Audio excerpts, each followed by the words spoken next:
Hey guys, the other day when I made my video featuring the Fortinzool and the ISP Decimator 2 noise gates, this one awesome YouTuber with the username Cranktone, so check him out, Cranktone, K-R-A-N-K-T-O-N-E, when you get the chance. So here I am, I made this video, and he commented and said, one of my favorite racks that I've ever used, which is actually a noise gate, is the DBX 266XL, and that he paid $50 for it. And I was just like, what? So my other rack mount noise gate is a Rocktron Hush 2C, which you're better off taking a pillow and muffling your amp because, that would actually do better than the Hush 2C. So literally, as I'm reading this, and he writes that it's $50, I go to eBay and I'm just like, is that thing really $50? Sure enough, $50. I think I paid like $12 shipping, and I got myself a DBX 266XL, which is a noise gate, and what? And compressor. That's what it is. It's a compressor. I'm looking at it just from the noise gate point of view. But I actually cranked the compressor, and it's absolutely amazing. So here I am. I'm actually using my small rack system. So the top one is an R&R SLLD, which is a dual rectifier clone. It's just a preamp with 5 12AX7 preamp tubes. The bottom one is a Marshall 8008 single rack power amp. So, and then the second one is the BBE 382. Some people don't like the sonic maximizer. I think it actually gives it a great tone. It actually tightens your tone, if anything. You just got to play with the two buttons or the two knobs till you get to where you want it to be. And then, and I'll just disconnect this. Then it's the 266. This thing is incredible. So keep in mind that ISP makes a Decimator rack mountable dual channel rack system. It's like $400. It's like $350, give or take a bit, but it's expensive. That thing, $50 used, came from Detroit, mint condition, and yeah, let me play.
coming out of my Bogner 412 Uber Cab, which actually has two Celestion V30s and two, what is it, GT1275, something like that, whatever. It's basically what's in Marshall's.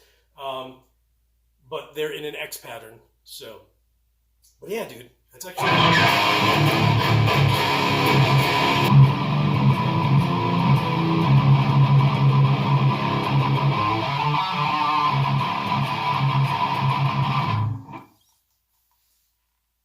This is what I'm playing out of.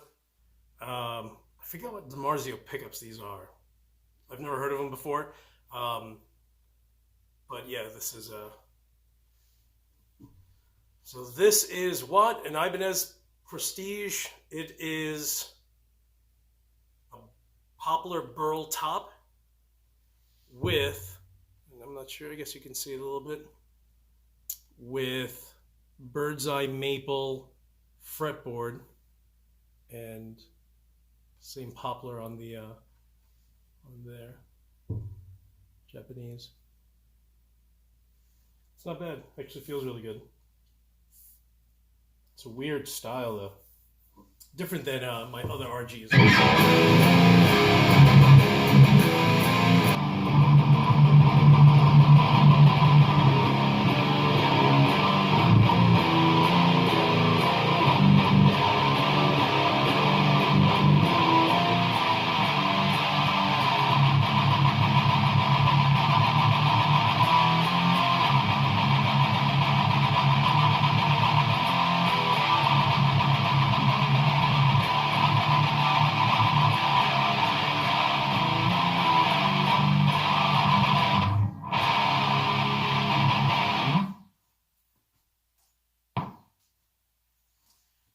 Crank Tone, you are the absolute best. Dude, that's the best 50 bucks I've spent all year long. That thing is awesome. It's great. You know what, dude? It triggers, you know, just like the ISP Decimator. It's sick. It's fast. You can change the threshold. You can adjust the compressor so it sustains so much longer. It's just weird. I'm not used to that. So I'm like, you know, earlier I was just playing and was just holding notes, and as long as I just, you know, slightly bend it, it just, dude, it's just forever. So 50 bucks, and someone out there is selling theirs for like 200. Literally, it was like, hey, do you want to buy this 266 for 50 bucks or 220 with 30 shipping? I'm just like, really, dude? Come on, son. 50 bucks all day long. So if you can find it, use it, buy it. It's a cool alternative to, especially if you're using racks or if you want to start getting into racks and you don't, you know, like for me, that's a standalone rack system. For me, that thing, that's all I need. The BBE 382, that actually is, I guess that acts like a boost. It, you know, it tightens your tone. So I don't need a boost pedal for that. Because that colors the tone from there. I don't need the ISP or the Zool when I'm using this now, because the DBX is great and just kills you know, the sound. You can change the threshold if you want a little more to sneak in a little bleed, or if you don't want it, if you want it to be really cut early, you can actually change it if you want it to be cut fast or slower. It's up to you. But it's cool that it's pretty dynamic, and you can play around with it. There's so many different things that you can play with, and you know, I probably took 40 minutes just to play around and tweak everything. There's 2 channels, but it's awesome. So that thing, I can literally focus. I can literally take that thing, haul it, bring it anywhere, and play a show. You know, go to band practice, and I'm done. If I bring my triple rectifier or my JCM 800. I literally have to bring a freaking pedal board just to try to color my tone. So that thing by itself, these guys need a little help. But with the smaller rack, I basically created the tone that I want from these minus pedals. So it's just carry, go, one cable in, one cable out, done. So, and if you haven't checked out a Bodner Uber Cab 412, get the older one. They're awesome. So check that out. I think you'll love it. They're just as much as the the rectifier 412s. But they're different just because it has two sets of different speakers. So, all right, guys, thank you for watching. You guys are the absolute best. And as usual, I will talk to you guys soon. Have a great weekend.